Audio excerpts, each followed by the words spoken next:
Assalamualaikum warahmatullahi wabarakatuh.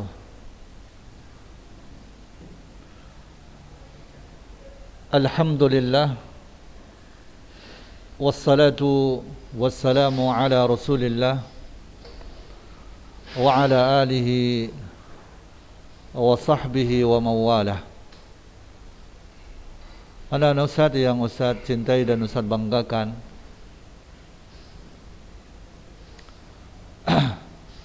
mari kita bersyukur kepada Allah Subhanahu wa taala atas seluruh nikmat dan karunia-Nya yang masih Ia berikan kepada kita.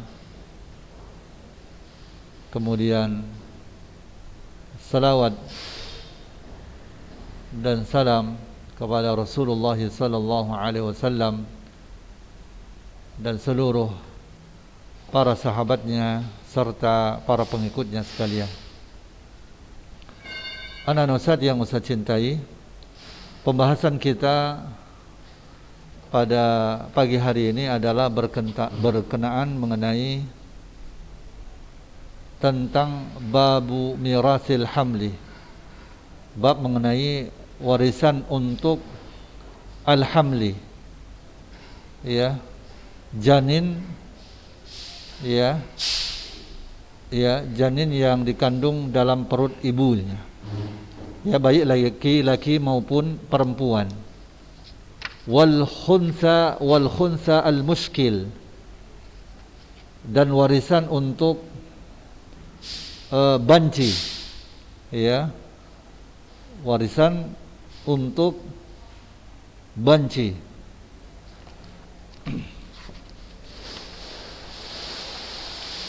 Anak-anak Ustaz yang Ustaz cintai, ya, tentang pembahasan, ya, tentang warisan untuk al-hamli, ya, bahwa al-haml ini adalah janin yang dikandung dalam perut ibunya, baik laki-laki maupun perempuan. Nah, dalam masalah hamil ini ada beberapa hukum yang berkaitan dengan hak waris. Ya, maka dalam kesempatan ini, ya, Ustaz akan menyebutkan secara global, ya, bahwasannya pada pembahasan yang sebelumnya bahwa tentang persyaratan dari hak waris mewarisi, ya, di mana salah satu syaratnya adalah yang harus terpenuhi oleh ahli waris adalah keberadaannya, hidup ketika pewaris itu wafat, ya, yaitu hidupnya, yaitu keberadaan dia ketika pewaris itu wafat.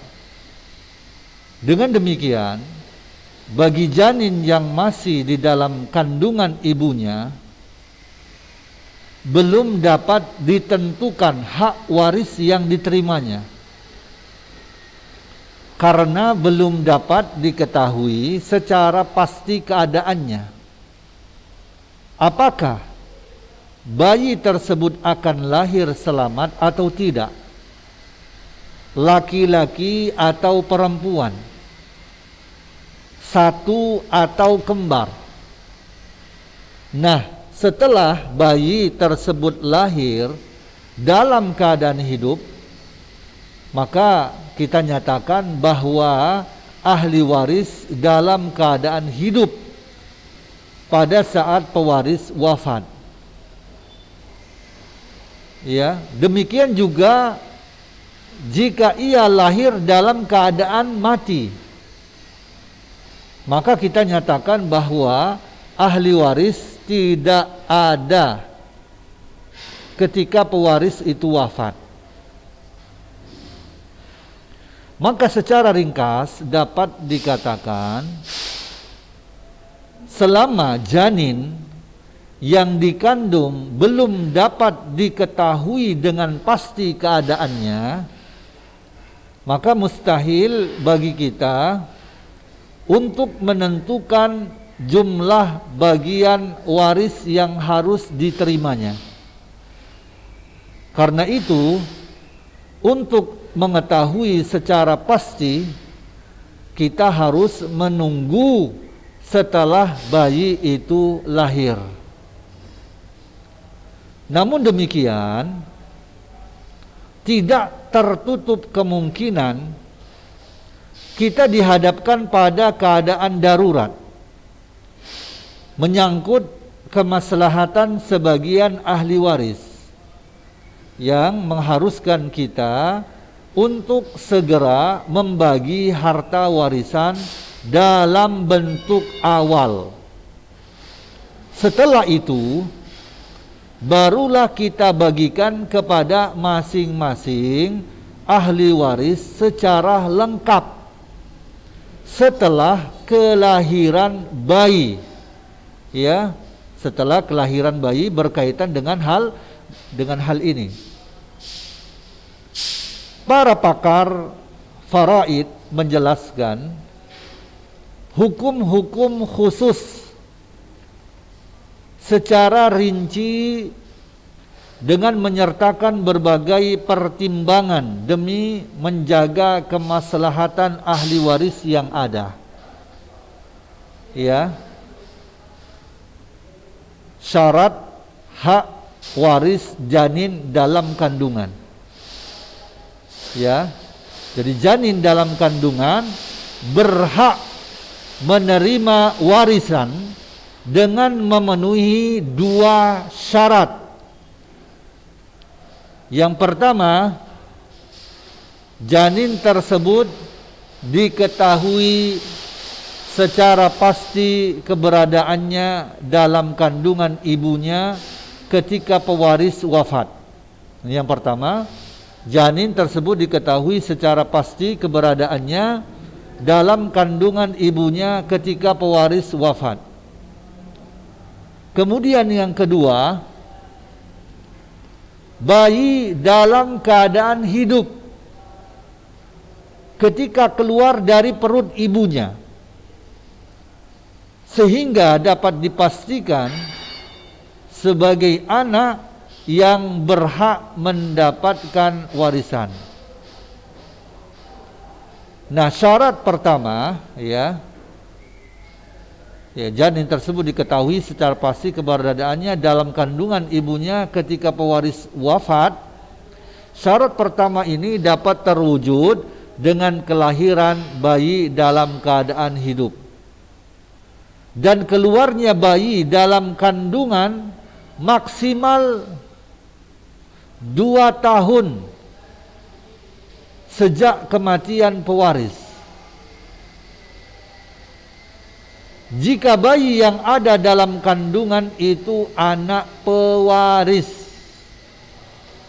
dan keluarnya bayi dari dalam kandungan maksimal 2 tahun sejak kematian pewaris.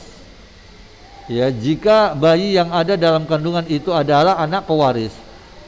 Hal ini berdasarkan pernyataan Ummul Mukminin Aisyah radhiyallahu anha, tidaklah janin akan menetap dalam rahim ibunya melebihi 2 tahun sekalipun berada dalam falkah mighzal. Nah, pernyataan Aisyah radhiyallahu anha tersebut dapat dipastikan bersumber dari penjelasan Rasulullah sallallahu alaihi wasallam. Pernyataan ini merupakan pendapat mazhab Hanafi dan merupakan salah satu pendapat Imam Ahmad. Adapun mazhab Syafi'i dan Maliki berpendapat bahwa masa janin dalam kandungan maksimal 4 tahun. Nah, pendapat inilah yang paling akurat dalam mazhab Imam Ahmad, seperti yang disinyalir para ulama mazhab Hambali. Sedangkan persyaratan kedua dinyatakan sah dengan keluarnya bayi dalam keadaan nyata-nyata hidup. Dan tanda kehidupan yang tampak jelas bagi bayi yang baru lahir adalah jika bayi tersebut menangis, ya, bersin, mau menyusui ibunya, atau yang semacamnya. Bahkan menurut mazhab Hanafi, hal ini bisa ditandai dengan gerakan apa saja dari bayi tersebut. Ya, adapun menurut mazhab Syafi'i dan Hambali, bayi yang baru keluar dari dalam rahim ibunya dinyatakan hidup bila melakukan gerakan yang lama hingga cukup menunjukkan adanya kehidupan. Bila gerakan itu hanya sejenak, seperti gerakan hewan yang dipotong, maka tidak dinyatakan sebagai bayi yang hidup. Dengan demikian ia tidak berhak mewarisi. Hal ini berdasarkan sabda Rasulullah SAW, hadis yang diriwayatkan oleh Al-Imam An-Nasa'i dan juga Al-Imam At-Tirmidzi. Apabila bayi yang baru keluar dari rahim ibunya menangis, kemudian mati, maka hendaklah disalati dan berhak mendapatkan warisan. Namun, ya, ini hadis riwayat Al-Imam An-Nasa'i dan juga Al-Imam At-Tirmidzi. Namun apabila bayi yang keluar dari rahim ibunya dalam keadaan mati, atau ketika keluar separuh badannya hidup tetapi kemudian mati, atau ketika keluar dalam keadaan hidup tetapi tidak stabil, maka tidak berhak mendapatkan waris dan ia dianggap tidak ada. Ya, ini tentang syarat hak waris janin dalam kandungan. Yang pertama adalah janin tersebut diketahui secara pasti keberadaannya dalam kandungan ibunya ketika pewaris wafat. Nah, di sini Ustaz telah sebutkan perselisihan di antara ulama mengenai ini. Kemudian yang kedua, bayi dalam keadaan hidup ketika keluar dari perut ibunya, sehingga dapat dipastikan sebagai anak yang berhak mendapat warisan. Kemudian tentang keadaan janin, ya, tentang keadaan janin, ada 5 keadaan bagi janin dalam kaitannya dengan hak mewarisi. Kelima keadaan tersebut adalah: yang pertama, bukan sebagai ahli waris dalam keadaan apapun, baik janin tersebut berkelamin laki-laki ataupun perempuan. Yang kedua, sebagai ahli waris dalam keadaan memiliki kelamin laki-laki atau perempuan, dan bukan sebagai ahli waris dalam keadaan berkelamin ganda, ya, atau disebut dengan banci. Yang ketiga, sebagai ahli waris dalam segala keadaannya, baik sebagai laki-laki maupun perempuan, ya. Yang keempat, sebagai ahli waris yang tidak berbeda hak warisnya, baik sebagai laki-laki maupun perempuan. Yang kelima, keadaan janin adalah sebagai ahli waris tunggal, atau ada ahli waris lain namun ia terhalang hak warisnya karena adanya janin. Ya. Jadi ada 5 keadaan bagi janin dalam kaitannya dengan hak mewarisi. Ada 5 keadaan. Ya, ada 5 keadaan. Nah, keadaan yang pertama, seluruh harta waris yang ada dibagikan kepada ahli waris yang ada secara langsung, ya, tanpa harus menunggu kelahiran janin yang ada di dalam kandungan. Disebabkan janin ini tidak termasuk ahli waris dalam segala kondisi. Nah, jadi ini apa namanya? Ini tanpa ditunggu-tunggu lagi. Ya, langsung saja dibagikan kepada ahli waris karena dia bukan ahli waris. Janin ini bukan ahli waris dalam keadaan apapun. Ya, baik janin tersebut laki-laki maupun perempuan. Kemudian keadaan yang kedua, ya, di mana keadaan kedua bahwa janin ini sebagai ahli waris dalam keadaan memiliki kelamin laki-laki atau perempuan, dan bukan sebagai ahli waris dalam keadaan berkelamin ganda atau banci. Ya, maka keadaan yang kedua ini, maka seluruh harta waris yang ada dibagikan kepada ahli waris yang ada dengan menganggap bahwa janin yang dikandung adalah salah satu dari ahli waris. Namun untuk sementara bagiannya dibekukan hingga kelahirannya.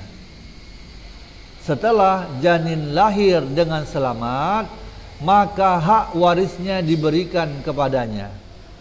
Namun bila lahir dan ternyata bukan termasuk dari ahli waris, maka harta yang dibekukan tadi dibagikan lagi kepada ahli waris yang ada. Ya, ini dia. Kemudian keadaan yang ketiga, ya, apabila janin yang ada di dalam kandungan sebagai ahli waris dalam segala keadaannya, hanya saja hak waris yang dimilikinya berbeda-beda, bisa laki-laki dan bisa perempuan. Maka dalam keadaan demikian hendaknya kita berikan 2 ilustrasi dan kita bekukan untuk janin dari bagian yang maksimal.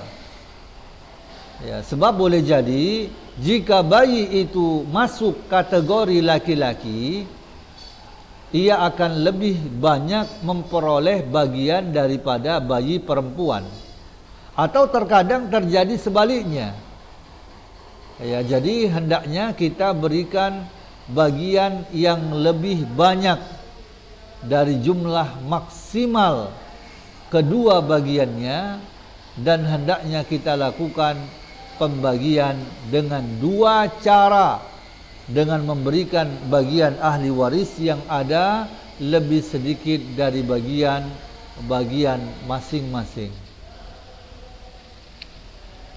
Ya, kemudian keadaan yang keempat adalah bila bagian janin dalam kandungan tidak berubah, baik sebagai laki-laki maupun perempuan, maka kita sisihkan bagian warisnya dan kita berikan bagian para ahli waris yang ada secara sempurna. Ya, itu dia. Kemudian keadaan yang kelima adalah apabila tidak ada ahli waris yang lain selain janin yang di dalam kandungannya, atau ada ahli waris lain akan tetapi mahjub haknya karena adanya janin, maka dalam keadaan seperti ini kita tangguhkan pembagian hak warisnya hingga tiba masa kelahiran janin tersebut. Bila janin itu lahir dengan hidup normal, maka dialah yang akan mengambil hak warisnya. Namun jika ia lahir dalam keadaan mati, maka harta waris yang ada akan dibagikan kepada seluruh ahli waris yang berhak untuk menerimanya. Ya. Dibagikan kepada seluruh ahli waris yang berhak untuk menerimanya. Ya. Ini tentang ya warisan untuk ya janin. Ya. Untuk janin.